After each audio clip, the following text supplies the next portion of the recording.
Alright, chapter 15. The days had folded one into another and mixed so that after 2 or 3 weeks he only knew time had passed in days because he made a mark for each day in the stone near the door of his shelter. Real time he measured in events. A day was nothing, not a thing to remember. It was just the sun coming up, the sun going down, some light in the middle.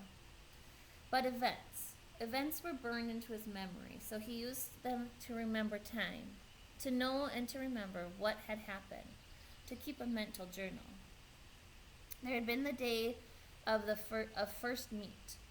That had been the day that had started like the rest. Up after the sun, clean the camp, make sure that there's enough wood for another night. But it was a long time of eating fish and looking for berries, and he craved more food, heavier food, deeper food. He craved meat. He thought in the night now of meat, thought of his mother's cooking a roast, dreamed of turkey, and one night he awakened before he had to put the wood on the fire, with his mouth making saliva and the taste of pork chops in his mouth. So real, and all a dream. But it left him intent on getting meat. He had been working farther and farther out for wood. Sometimes now going nearly a quarter of a mile away from camp for wood. And he saw many small animals. Squirrels were everywhere, red ones that chatted at him and seemed to swear and jump from limb to limb. There were also many rabbits, large gray ones with a mix of reddish fur, smaller fast gray ones that he saw only at dawn. The larger ones sometimes sat until he was quite close, then bounded and jerked 2 or 3 steps before freezing again. He thought if he worked at it in practice, he might be able to hit one of the larger rabbits with an arrow or a spear. Never the small ones or the squirrels. They were too small and fast. Then there were the fool birds. They exasperated him to the point where they were close to driving him insane.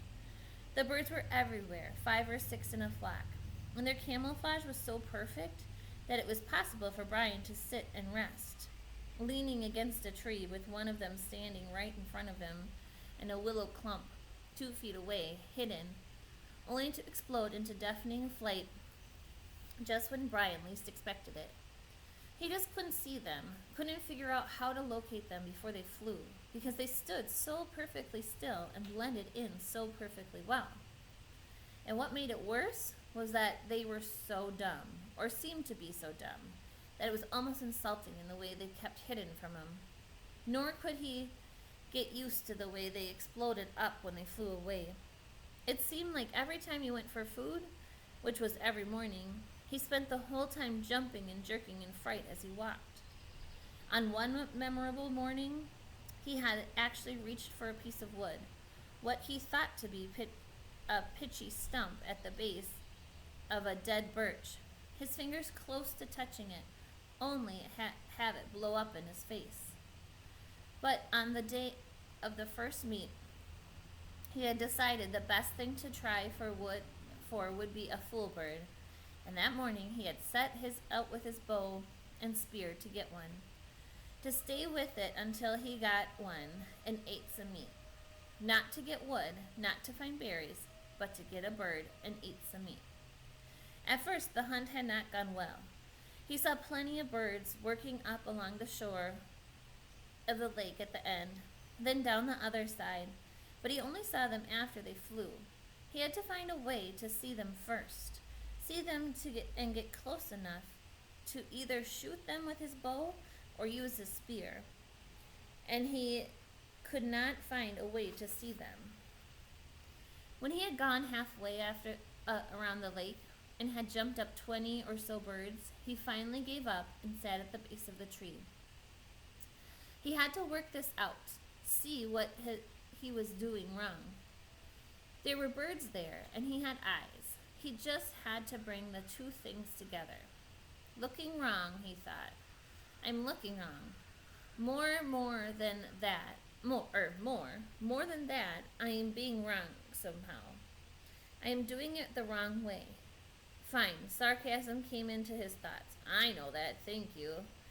I know I'm doing it wrong. But what is right? The morning sun has cooked him until it seemed his brain was frying, sitting by the tree. But nothing came until he got up and started to walk again, and hadn't gone 2 steps when a bird got up. It had been there all the time, while he was thinking about how to see them right next to him, right there. He almost screamed. But this time, when the bird flew, something caught his eye, and it was the secret key. The bird cut down toward the lake, and then seeing it couldn't land in the water, turned and flew back up the hill into the trees. When it turned, curving through the trees, the sun had caught it, and Brian, for an instant, excuse me, saw it as a shape, sharp pointed in front, back from the head in a streamlined bullet shape to the fat body. Kind of like a pear, he had thought, with a point on one end and a fat little body, a flying pear. And that had been the secret. He had been looking for feathers, for the color of the bird, for a bird sitting there. He had to look on the outline instead, had to see the shape instead of the feathers or colors, had to train his eyes to see the shape. It was like turning on a television. Suddenly, he could see things he never saw before. In just moments, it seemed he saw 3 birds before they flew. Saw them sitting and got close enough to them, moving slowly, got close enough to try a shot with his bow. He had missed that time and had missed many more, but he saw them. He saw the little fat shapes with the pointed heads sitting in the brush all over the place. Time and again he drew, held, and let arrows fly, but he still had no feathers on the arrows, and they were a little more than sticks that flopped out of the bow, sometimes going sideways. Even when a bird was 7 or 8 feet away, the arrow would turn without feathers to stabilize it and hit the brush or a twig. After a time, he gave up with the bow. It had worked all right for fish when they came right to the end of the arrow, but it wasn't good for any kind of distance, at least not the way it was now. But he had carried his fish spear, the original one, with the 2 prongs, and he moved the bow to his left hand and carried the spear in his right. He tried throwing the spear, but it didn't get good enough and not fast enough. The birds could fly amazingly fast, get up fast, but in the end he found that if he saw a bird sitting and moved sideways towards it, not directly toward it, but at an angle, back and forth, he could get close enough to put the spear point out ahead almost to the bird and thrust it, lunge it with it. He came close twice, and then down along the lakefront, not far from the beaver house, he got his first meat. The bird had sat, and he had lunged, and 2 points took the bird's back down into the ground, and almost killed instantly. It had fluttered a bit, and Brian had grabbed it and held it with both hands until he was sure it was dead. Then he picked up the spear and the bow and trotted back around the lake to his shelter, where the fire had burned down to glowing coals. He sat looking at the bird, wondering what to do. With the fish, he had just cooked them whole, left everything in and picked the meat off. This was different. He would have to clean it. It had always been so simple at home. He would go to the store and get chicken, and it was all cleaned and neat, no feathers or insides. Or his mother would bake it in the oven, and he would eat it. His mother, from the time before, would bake it. Now he had the bird, but he had never cleaned one, never taken the insides out or gotten rid of the feathers, and he didn't know where to start. But he wanted meat, had to have meat. That drove him. In the end, the feathers came off easily.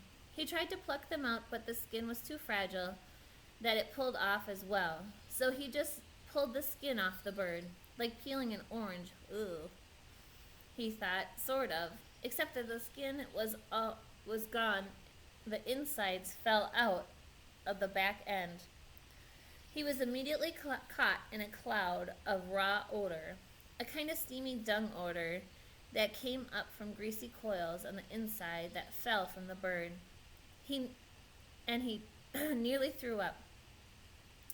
But there was something else the smell as well. Some kind of richness that went with the hunger and that overcame the sick smell. He quickly cut off the neck with the hatchet, cut the feet off the same way, and in his hand he held something like a small chicken with dark, fat, thick breasts and small legs. He set it on some sticks in the shelter wall and took the feathers and insides down to the water, to his fish pond. The fish would eat them, or eat what they could, and the feeding action would bring more fish. On second thought, he took out the wing and tail feathers, which were stiff and long and pretty, banded and speckled in brown and grays and light reds. There might be some use for them, he thought. Maybe work them onto the arrow somehow. The rest he threw into the water, saw the small round fish began tearing at it, and washed his hands. Back at the shelter, the flies were on the meat as he brushed them off. It was amazing how fast they came. But when he built up the fire and the smoke increased, the flies almost magically disappeared. He pushed a pointed stick through the bird and held it over the fire. The fire was too hot. The flames hit the fat and the bird almost ignited. He held it higher, but the heat was worse, and finally he moved it to the side a bit, where it seemed to cook properly, except that it only cooked on one side, and all the juices dripped off. He had to rotate it slowly, and that was hard to do with his hands. So he found a forked stick and stuck it into the sand to put his cooking stick in. He turned it, and in this way found a proper method to cook a bird. In minutes, the outside was cooked, and the odor came up as almost the same as the odor when his mother baked chickens in the oven, and he didn't think he could stand it. But when he tried to pull off a piece of the breast meat off the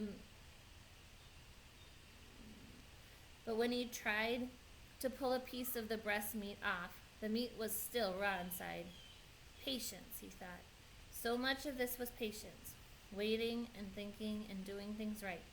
So much of all the living was patience and thinking.